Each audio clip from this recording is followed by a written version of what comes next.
Hello dear students, welcome to you Pragya Academy online classes Gangapur city and I am Dr. DL Kumar biology faculty। बेटा अपन ने इससे पूर्व की video में प्राक कोष का स्फुटन देखा था, यानी डेफिशिएंसी ऑफ एंथर की स्टडी की थी और आज हम बात करेंगे परागकण की संरचना। तो देखिए हम बात कर रहे हैं unit asexual reproduction in flowering plants और इसमें आज अपना टॉपिक है भी स्ट्रक्चर ऑफ पोलन ग्रेन, या इसे अपन कहते हैं माइक्रो स्पोर, या अपन कहें परागकण की संरचना।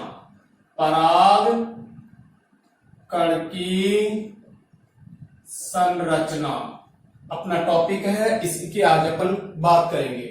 यहां हम परागकण की संरचना पढ़ने से पहले थोड़ा परागकण के बारे में बात करेंगे। तो हम सबसे पहले बात कर रहे हैं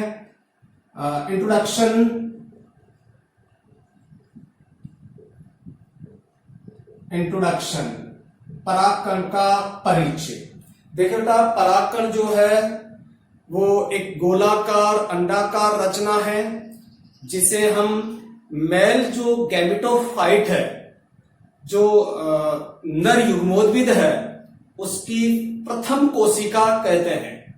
तो देखिए बेटा, जो परागकण है तो हम बात करें सबसे पहले परागकण नर युग्मकोद्भिद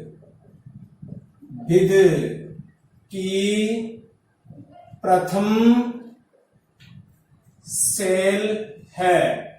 कई बार एग्जाम में क्वेश्चन आया हुआ बेटा कि परागकण या नर युग्मोद्भिद की प्रथम कोशिका है, कौन है?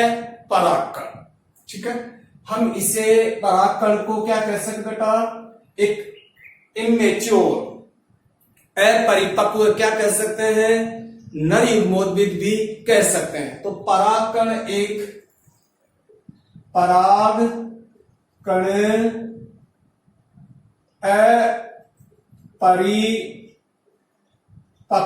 अपरिपक्व क्या है? नर युग्मकोद्भिद है। ठीक है, हम बात करें इसकी आकृति की तो परागकण गोलाकार या अंडाकार आकृति का होता है। तो देखिए बेटा, परागकण गोलाकार अंडाकार आकृति का है। आगे अपन बात करें, परागकण जो है वो आरंभिक स्टेज में एक कोशिकीय और एक केंद्रिकीय होता है, किंतु जो मैच्योर परागकण होता है वो द्विकोशिकीय और द्विकेंद्रिकीय स्थिति में होता है। ठीक है, तो हम बात करें परागकण जो आरंभिक अवस्था है, परागकण आरंभ में एक कोशिकीय व एक केंद्रिकीय न्यूक्लियर, यूनिसेल्युलर एंड यूनिन्यूक्लियर कंडीशन का होता है आरंभिक स्टेज में। तो जो पोलन ग्रेन है उसकी जो फर्स्ट स्टेज है वो फर्स्ट स्टेज कैसी है बेटा? यूनिसेल्युलर एंड यूनिन्यूक्लियर स्टेज होती है। नेक्स्ट अपन बात करें परिपक्व परागकण, परिपक्व परागकण यानी मैच्योर जो परागकण है, जब परागकण पूर्ण विकसित जब हो जाता है तो उस कंडीशन में परागकण में दो या तीन क्या हो सकती है? सेल हो सकती है और 2 या 3 न्यूक्लियस होते हैं। ठीक है, तो परिपक्व परागकण 2 से 3 कोशिकीय व 2 से 3 केंद्रीकीय रचना होती है।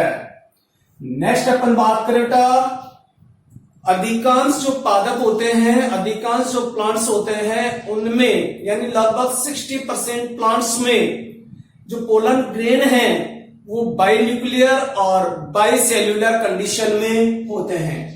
तो देखिए बेटा 60% पादपों में या प्लांटों में या प्लांट्स में जो पोलन ग्रेन है, पोलन ग्रेन वो क्या है भी, 2 सेल्यूलर व 2 न्यूक्लियर स्टेज में होता है। 60 से 70% जो प्लांट्स होंगे उसमें जो पोलन ग्रेन होंगे वो 2 न्यूक्लियर या 2 सेल्यूलर स्टेज में होते हैं। ठीक है, नेक्स्ट अपन बात करें जो पोलन ग्रेन है, अगर अपन इसकी कलर की बात करें तो ये हल्के पीले कलर के होते हैं, इसके अलावा अदर कलर के भी हो सकते हैं, परंतु जो प्राय अगर अपन बात करें जनरली तो हल्के पीले कलर के होते हैं। तो देखिए बेटा पराग कण प्राय हल्के पीले रंग के होते हैं। इसके अलावा अदर कलर्स में भी हो सकते हैं, परंतु जनरली हल्के पीले कलर के होते हैं। और आपने देखा भी होगा जब अपन एक पुष्प की स्ट्रक्चर देखते हैं और उसमें जब अपन पुंकेसर देखें तो उसका जो टिप होता है वहां पर छोटे छोटे येलो कलर की ड्रॉप्स पड़ी रहती है या पार्टिकल्स होते हैं, वही क्या होते हैं बेटा, पोलन ग्रेन होते हैं। ठीक है, क्लियर। नेक्स्ट अपन बात करें, यदि मैं साइज बात करूं पोलन ग्रेन की, तो पोलन ग्रेन 25 से 30 माइक्रोमीटर व्यास के होते हैं। तो 25 से 30 माइक्रोमीटर व्यास के क्या होंगे बेटा, पोलन ग्रेन होंगे। तो पोलन ग्रेन का जो साइज है वो जनरली कितना होता है, 25 से 30 माइक्रोमीटर डायमीटर होता है। यदि मैं बात करूं यहां पर कि पोलन ग्रेन के बारे में सबसे पहले किसने बताया, तो स्ट्रासबर्गर नामक साइंटिस्ट थे, उन्होंने पोलन ग्रेन को डिस्कवर्ड किया या उसकी खोज की। तो पराग कण की खोज स्ट्रासबर्गर ने की थी या सर्वप्रथम उसने स्टडी की थी। देखिए बेटा अपन बात करें बायोलॉजी की, मैंने हर बार कहता हूं कि जब भी अपन जिस ब्रांच के अपन पढ़ रहे हैं उसको उसी ब्रांच का नाम दे दिया जाता है। तो एक पैलेनोलॉजी एक ब्रांच है पराग विज्ञान, जिसमें हम परागकणों की स्टडी करते हैं। तो देखिए बेटा जीव विज्ञान वनस्पति विज्ञान की वह शाखा जिसमें हम परागकणों का अध्ययन करते हैं क्या कहलाती है, पैलेनोलॉजी कहलाती है। तो पराग विज्ञान या इसे अपन कहेंगे पहले नोलॉजी, जिसमें किसकी स्टडी करेंगे बेटा, पराग कणों का अध्ययन, पराग कणों का अध्ययन करना पैलेनोलॉजी या फिर पराग विज्ञान कहलाती है। तो वनस्पति विज्ञान की वह शाखा जिसके अंतर्गत हम पराग कणों की संरचना, उनकी विस्तृत अध्ययन जिस विज्ञान में करते हैं उसे हम क्या कहते हैं, पराग विज्ञान या परागाणु विज्ञान या पैलेनोलॉजी कहते हैं। क्लियर। नेक्स्ट अपन बात करें बेटा, ये एक जनरल इंट्रोडक्शन अपन ने देखा कि परागकण क्या है, नर युग्मोद्भिद की प्रथम कोशिका है, ये कई बार एग्जाम में पूछा हुआ है। नेक्स्ट इसकी आकृति अपन ने देखिए, गोलाकार अंडाकार आकृति का है। परागकण आरंभिक जो स्टेज है उसमें एक कोशिकीय या एक केंद्रीय होता है। परिपक्व जो परागकण है उसमें 2 से 3 कोशिकीय या 2 से 3 केंद्रीय रचना होती है। 60% पादपों में परागकण जो होंगे 2 सेल्यूलर एंड 2 न्यूक्लियर कंडीशन में होते हैं। परागकण प्राय हल्के पीले रंग के होते हैं। इसकी साइज अगर मैं बात करूं तो 25 से 30 माइक्रोमीटर व्यास के होते हैं। परागकणों की खोज की बात करें तो स्ट्रासबर्गर ने सबसे पहले स्टडी की थी, और परागणु विज्ञान जिसमें परागकणों का विस्तृत अध्ययन करते हैं उसे अपन परागणु विज्ञान कहते हैं। यदि मैं बात करूं परागकण की गुणितता या सूत्र गुणितता क्या है, तो परागकण कैसी रचना बेटा, अगुणित यानी एन होते हैं। तो इसमें हैप्लॉइड क्रोमोसोम प्रेजेंट होते हैं, क्योंकि आपको पता है कि जो पोलन ग्रेन बनते हैं वो कैसे बनते हैं, या माइक्रोस्पोरोजेनेसिस की अपन ने बात की थी पूर्व वीडियो में। तो उसमें अपन ने बात किया था कि इसमें 2 तरीके से माइक्रोस्पोर का निर्माण होता है, और उन 2 विधियों में मियोसिस होता है, अर्धसूत्री विभाजन होता है, और उनके कारण गुणसूत्रों की संख्या क्या रह जाती है बेटा, आधी रह जाती है। तो ये थे एक परागकण क्या चीज है वो। अब अपन बात करेंगे बेटा स्ट्रक्चर।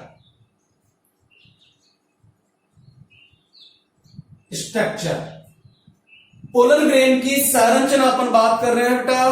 देखिए मैंने आपको बताया था कि जो माइक्रोस्पोरेंजियम होती है, यानी जो लघु बीजाणु धानियां होती है एंथर में, उसमें पोलन ग्रेन भरे होते हैं, और इनिशियल स्टेज में आरंभिक अवस्था में पोलन ग्रेन आपस में केलोज बैंड द्वारा जुड़े रहते हैं, और टेपिटम द्वारा जब केलेज एंजाइम का सिक्रेशन किया जाता है तो जो केलोज बैंड है वो डिजनरेट हो जाते हैं, नष्ट हो जाते हैं, और जो माइक्रोस्पोर है वो सेपरेट हो जाते हैं, अलग अलग हो जाते हैं। ठीक है, और ये जो माइक्रोस्पोर है उसकी क्या स्ट्रक्चर होगी उसकी अपन यहां बात करें तो जो माइक्रोस्पोर है, या अपन कहें कि जो पोलन ग्रेन है, इसकी संरचना का अध्ययन हम 3 बिंदुओं में करेंगे। तो इसकी संरचना अपन 3 बिंदुओं में या 3 पॉइंट्स में बात करेंगे। 3 बिंदुओं में कौन कौन से बिंदु पढ़ेंगे बेटा। नंबर 1 अपन सबसे पहले बात करेंगे स्पोरोड्रम, या अपन कहें इसे पोलन वॉल। सेकंड अपन बात करेंगे बेटा पोलन साइटोप्लाज्म। थर्ड अपन बात करेंगे बेटा पोलन न्यूक्लियस। इन 3 पॉइंटों में हम पोलन ग्रेन की स्ट्रक्चर बात करेंगे। सबसे पहले अपन बात करते हैं स्पोरोड्रम या पोलन बॉल। देखिए बेटा परागकण के चारों ओर एक प्रोटेक्टिव आवरण होता है जिसे हम क्या कहते हैं, स्पोरोड्रम या पोलन वॉल कहते हैं, पराग भित्ति। तो देखिए अपन सबसे पहली पॉइंट बात कर रहे हैं बेटा पराग भित्ति, या इसे अपन क्या कहते हैं, स्पोरोड्रम। ठीक है, सबसे पहले अपन बात करें पराग भित्ति क्या है, तो परागकणों के चारों ओर उपस्थित जो वॉल है, भित्ति है, उसे अपन क्या कहते हैं, स्पोरोड्रम कहते हैं। तो देखिए बेटा परागकण के चारों ओर उपस्थित भित्ति या वॉल को स्पोरोड्रम कहते हैं। ठीक है, तो स्पोरोड्रम क्या है, परागकण के चारों ओर उपस्थित भित्ति। देखिए बेटा जो स्पोरोड्रम है या पराग भित्ति है वो 2 स्तरों की बनी होती है। तो 2 स्तरों की होती है, तो पोलन वॉल जो है या स्पोरोड्रम में 2 लेयर्स उपस्थित होती है। दो भित्तियां होती है, उसमें दो लेयर्स होते हैं। एक होती है बेटा बाह्य चोल और एक होती है अंतः चोल। तो चलिए अपन बात करते हैं, दो स्तर है। फर्स्ट अपन बात करें बाह्य चोल, ठीक है, जिसे हम कहते हैं बेटा एक्साइन, और दूसरी है अंतः चोल, जिसे हम कहते हैं इंटाइन। ठीक है, तो एक्साइन और इंटाइन। हम सबसे पहले बात करें बेटा एक्साइन। ठीक है, देखिए ये स्पोरोडर्म का सबसे बाहरी स्तर है, तो पराग भित्ति का सबसे बाहरी स्तर। यह एक ऐसा स्तर है जो बहुत अधिक मोटा है, थिक है, रिज्ड है, कठोर है, और ऑर्नामेंट यानी इस पे अलंकरण पाए जाते हैं। विभिन्न प्रकार की डिजाइन होती है, जैसे वाटरमेलन है, तरबूज है, उस पर डिजाइन होती है ना, उस पर। इसी तरह खरबूजा होता है, उस पर भी डिजाइन होती है ना। ऐसे ही पोलन ग्रेन के ऊपर भी डिजाइन होती है। अलग अलग जातियों में अलग अलग प्रकार के डिजाइन होगी, जैसे किसी पर कांटे नुमा होगी, किसी में गर्त नुमा हो गई, किसी में जालिका नुमा हो गई। इस तरीके के ऑर्नामेंट उपस्थित होते हैं, यानी अलंकरण पाए जाते हैं। अलंकरण का मतलब आभूषण, उसके ऊपर डिजाइन। जैसे मैंने मेरे ऊपर डिजाइन डाल रखी है टी शर्ट, तो ऐसे ही उसके एक्साइन जो आवरण है, पोलन ग्रेन का जो बाहरी आवरण है, उस पर इस तरीके से डिजाइन प्रेजेंट होती है। तो देखिए अपन बात करें एक्साइन या बाह्य चोल, यह पराग भित्ति का सबसे बाहरी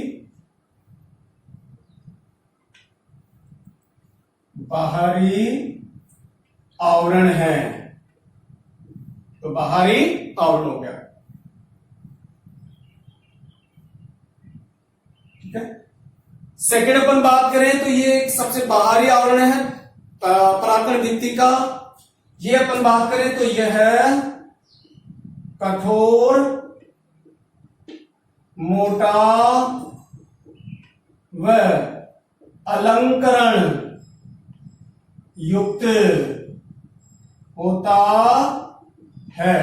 तो मोटा होगा, अलंकरण युक्त होगा। क्लियर। नेक्स्ट अपन बात करें, मैंने कह दिया मोटा ठीक है, इसके अलावा रिज्ड है और ऑर्नामेंट प्रेजेंट है। बात करें अपन ये किसका बना हुआ है बेटा, तो ये स्पोरोपोलेनिन का बना हुआ है। तो देखिए यह स्पोरोपोलेनिन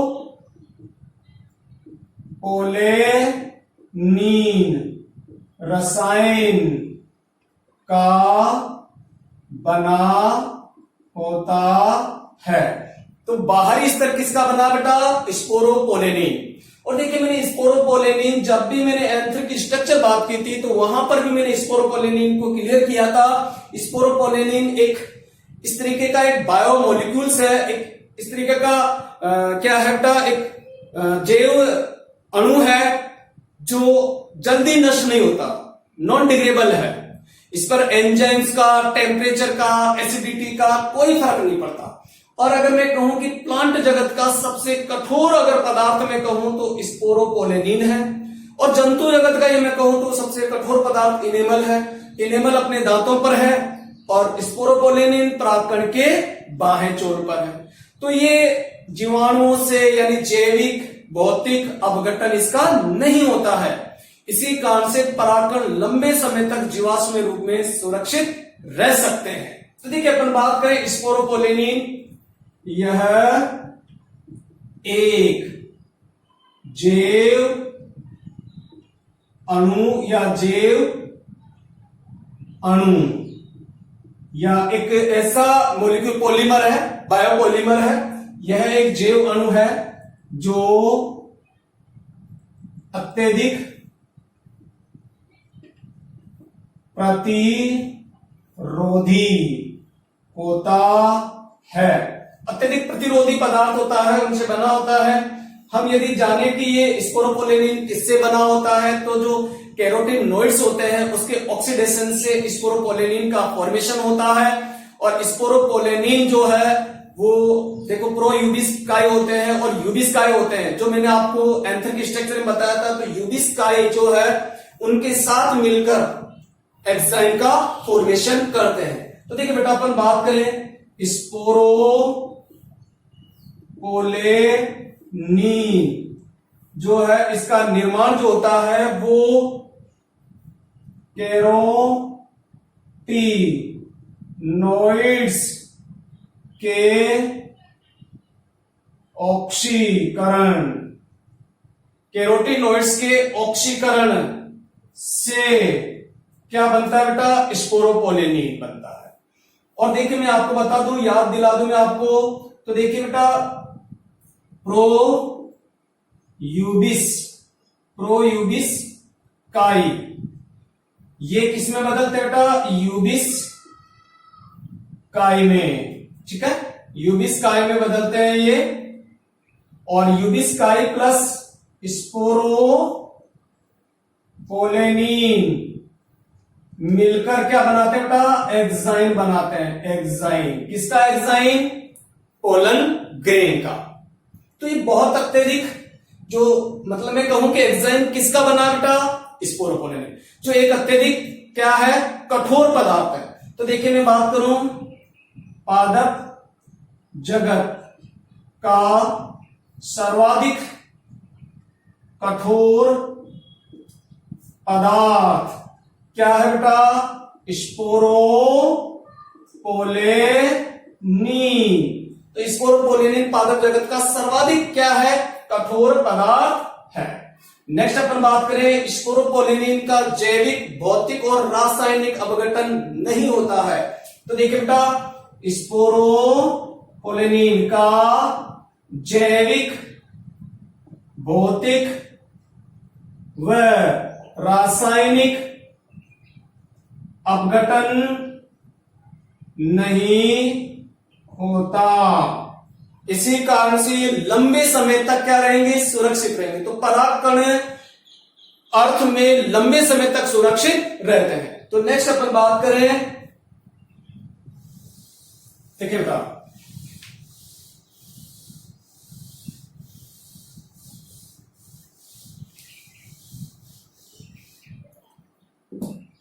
तो अपन ने बात की कि स्पोरोपोलेनिन का जैविक भौतिक अपघटन नहीं होता है। आगे अपन देखिए बात कर रहे हैं स्ट्रक्चर में, तो स्पोरोपोलेनिन के कारण पराग कण लंबे समय तक जीवाश्म रूप में बने रहते हैं। तो जीवाश्मों के रूप में लंबे समय तक सुरक्षित रहेंगे, क्योंकि इसका जैविक यानी जीवों से, भौतिक यानी भौतिक जो एनवायरमेंटल फैक्टर उनसे, रासायनिक यानी विभिन्न प्रकार के जो केमिकल मटेरियल है उनसे डिग्रेडेबल नहीं होता है, यानी इसका अपघटन नहीं होता है। इस कारण से जीवाश्म रूप में सुरक्षित बने रहेंगे। क्लियर? देखिए आगे अपन बात करें, जहां जीवाश्म उपस्थित होते हैं वहां ये पता लग जाता है, यदि जीवाश्म मिले तो यहां पर कहीं ना कहीं वनस्पति रही है, और उससे जो अपने एनर्जी जो सोर्सेज है, जो ऊर्जा के स्रोत है, उनका पता लग जाता है, और पेट्रोल और कोयले का पता लग जाता है। इससे भविष्यवाणी की जा सकती है कि यहाँ पेट्रोल या प्राकृतिक गैस या जो कोयला है वो मिलने की संभावना है। तो देखिए जहां परागकण जीवाश्म के रूप में मिलते हैं, परागकण जीवाश्म रूप में होते हैं, वहां पेट्रोल, कोयला, प्राकृतिक गैस के मिलने की संभावना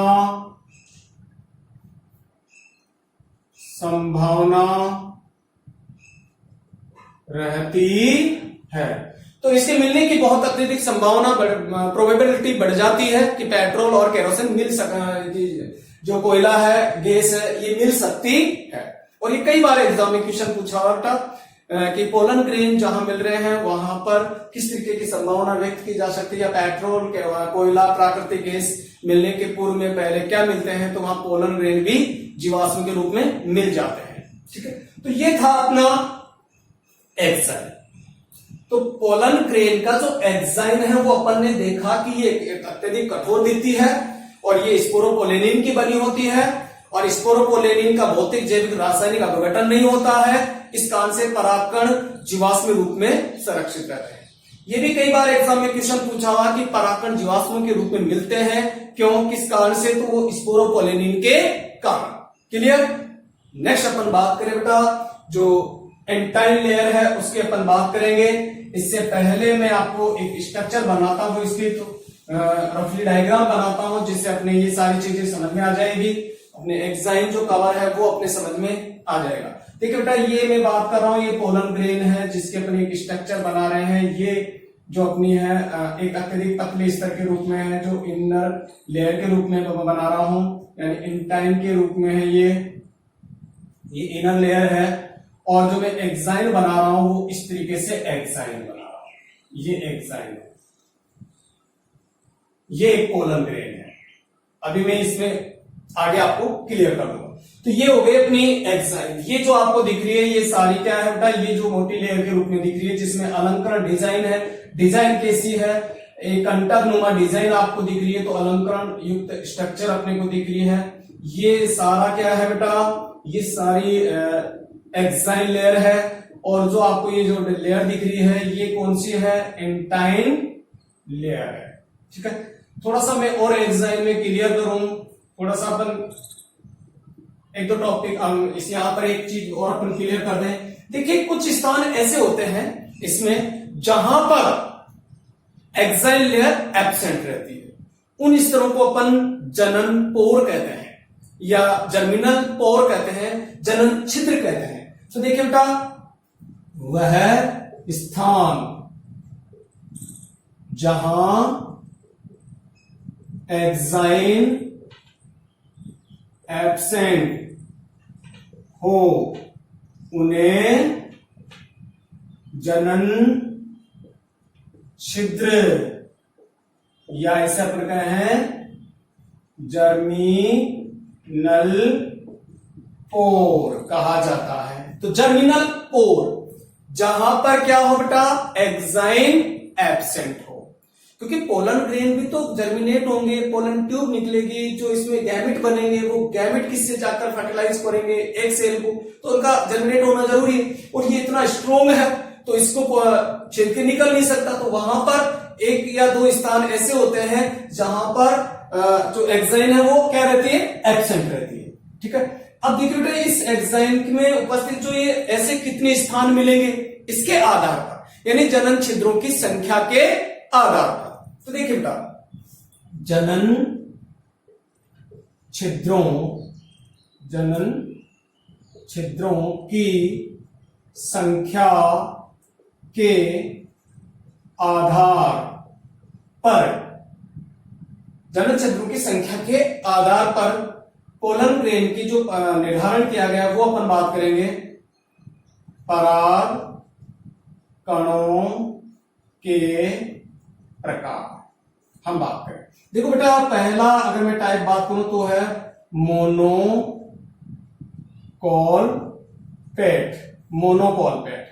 दूसरा है बाइकॉलपेट, तीसरा है बेटा ट्राइकॉलपेट, और फोर्थ है मल्टीकॉलपेट। ठीक है, देखो मोनोकॉलपेट ओनली वन पोर, यहां मैं बात करूं पोर कितने होंगे, पोर छिद्र कितने हैं, वन, एक छिद्र होगा। बाइकॉलपेट में दो छिद्र होंगे, ट्राई में तीन छिद्र होंगे, मल्टी में तीन से अधिक, यानी चार या अनंत, चार से अधिक या तीन से अधिक। क्लियर, तो इन्हें अपन क्या कहेंगे बेटा, मोनोकॉलपेट, बाइकॉलपेट, ट्राइकॉलपेट, मल्टीकॉलपेट। अब देखिए मोनोकॉर्पेट, जितने भी जो मोनोकोट्स प्लांट होते हैं, एक बीजपत्री पादपों में कैसे होते हैं बेटा? मोनोकॉर्पेट होते हैं। तो उनमें एक छिद्र होगा, एक जनन छिद्र होगा उसमें। क्लियर? बाइकॉर्पेट, ट्राइकॉर्पेट, ट्राइकॉर्पेट जितने भी जो द्विबीजपत्री है, द्विबीजपत्री में क्या होगा बेटा? ट्राइकॉर्पेट होंगे। ठीक है, और ये भी कंडीशन देखने को मिलती है अपने को, बाइकॉर्पेट भी मिलती है, परंतु अपने को यहां एक बीजपत्री और द्विबीजपत्री से काम है। तो एक बीजपत्री पादपों में मोनोकॉर्पेट प्रकार के क्या होते हैं? पोलन ग्रेन होते हैं, और द्विबीजपत्री पादपों में ट्राइकॉर्पेट प्रकार के क्या होते हैं? पोलन ग्रेन होते हैं। तो एक बीजपत्री पादपों की मैं बात करूं तो कौन से हैं? गेहूं, जौ, ज्वार, बाजरा, मक्का एक बीजपत्री है। बात करूं द्विबीजपत्री की तो चना, मूंग, मूंगफली, ठीक है, सरसों, ये कैसा है?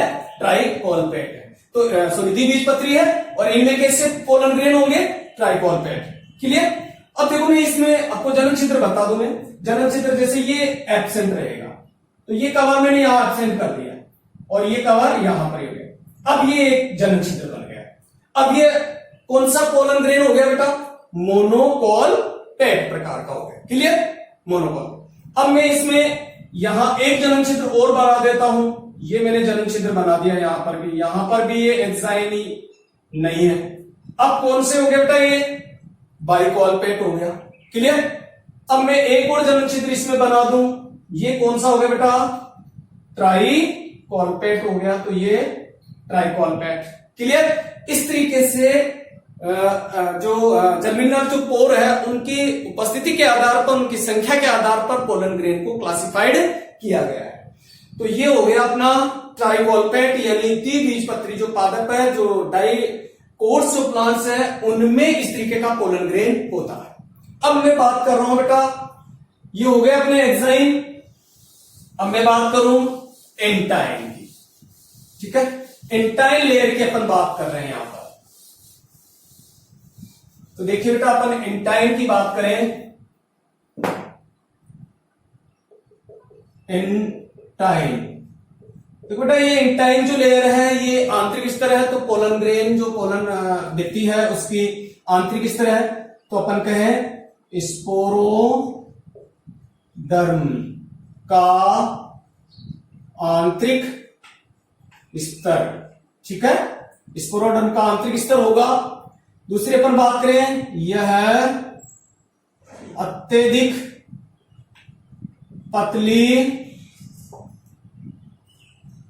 पतली सॉफ्ट यानी कोमल और प्रत्यास्थ भित्ति है। तो अत्यधिक पतली होगी, कोमल होगी और प्रत्यास्थ भित्ति होगी। बात अपन करें किसकी बनी हुई है, तो बेटा इसमें पैक्टीन व सेल्यूलोज यानी इसे अपन सम्मिलित रूप से क्या कहेंगे बेटा?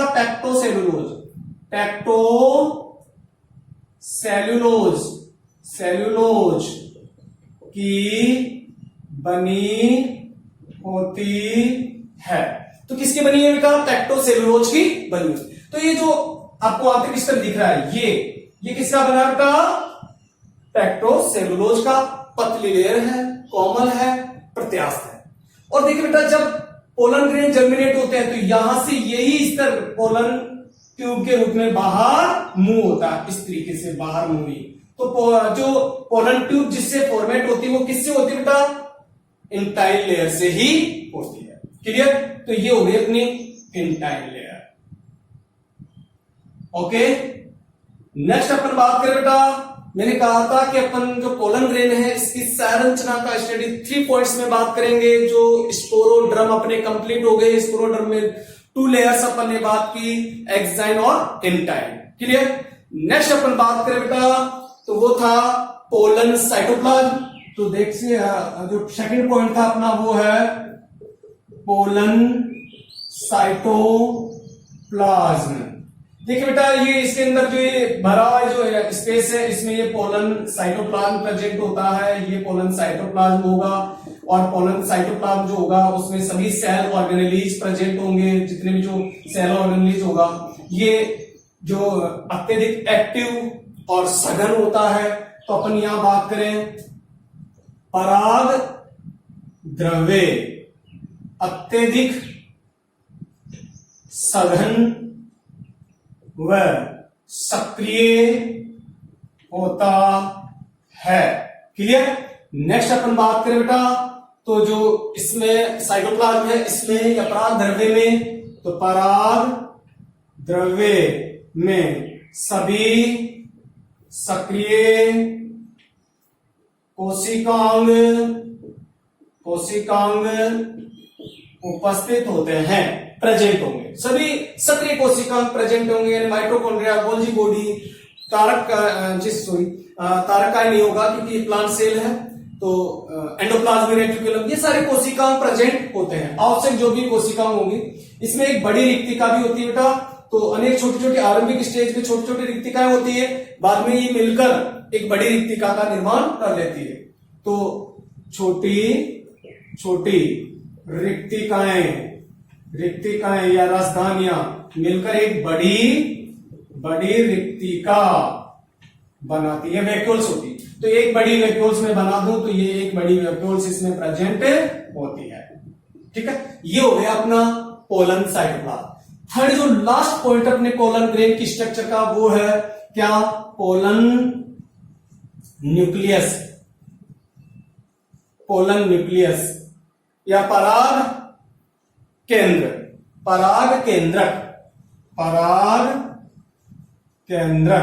जैसा बेटा मैंने आपको बताया कि इनिशियल स्टेज में, आरंभिक अवस्था में, परागकण की जो आरंभिक अवस्था है उसमें एक केंद्रक और न्यूक्लियर और यूनिसेल्युलर कंडीशन होती है। तो देखिए बेटा, अपन बात करें आरंभ में पराग कण एक कोशिकीय व एक केंद्रकीय होता है। नेक्स्ट अपन बात करें तो देखिए, जो मैच्योर परागकण की बात करें तो 2 से 3 केंद्र को युक्त हो सकता है।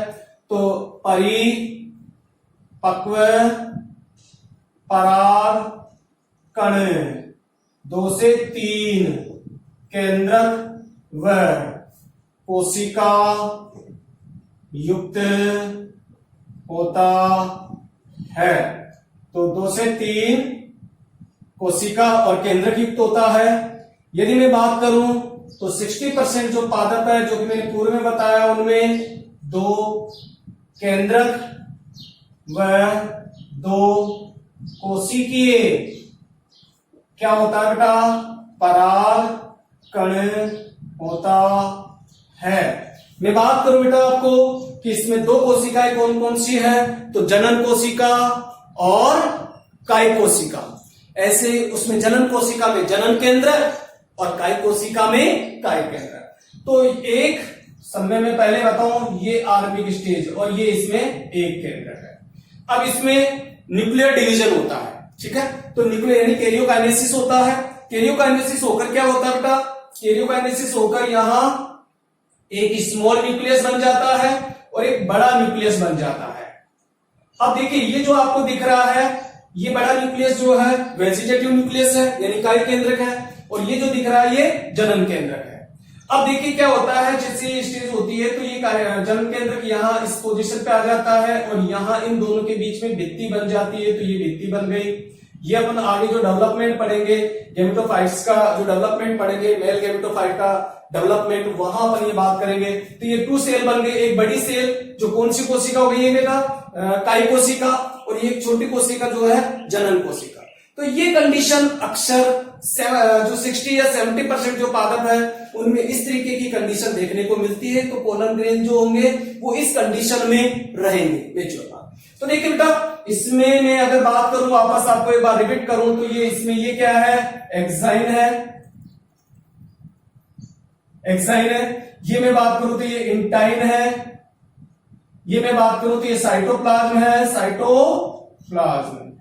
मैं ये बात करूं तो ये वैक्यूल है। ये मैं बात करूं तो ये जर्मिनल पोर है। ये मैं बात करूं तो ये वेजिटेटिव न्यूक्लियस है। ये मैं बात करूं तो वेजिटेटिव सेल है, काय कोशिका। ये मैं बात करूं तो ये जर्मिनल सेल है, ये मैं बात करूं तो ये जर्मिनल न्यूक्लियस है। क्लियर? इस तरीके से ये थी अपने पोलन ग्रेन की स्ट्रक्चर। क्लियर? तो आज की अपने इस वीडियो में हमने पोलन ग्रेन की स्ट्रक्चर देखी, जिसमें हमने सबसे पहले पोलन ग्रेन क्या है ये भी डिस्कस किया, और उसके बाद हमने पोलन ग्रेन की संरचना पढ़ी, जिसमें उसके 3 पॉइंट्स अपन ने डिस्कस किए, स्पोरोडर्म, पोलन साइटोप्लाज्म और pollen nucleus. Okay students, thank you. जय हिंद, जय भारत।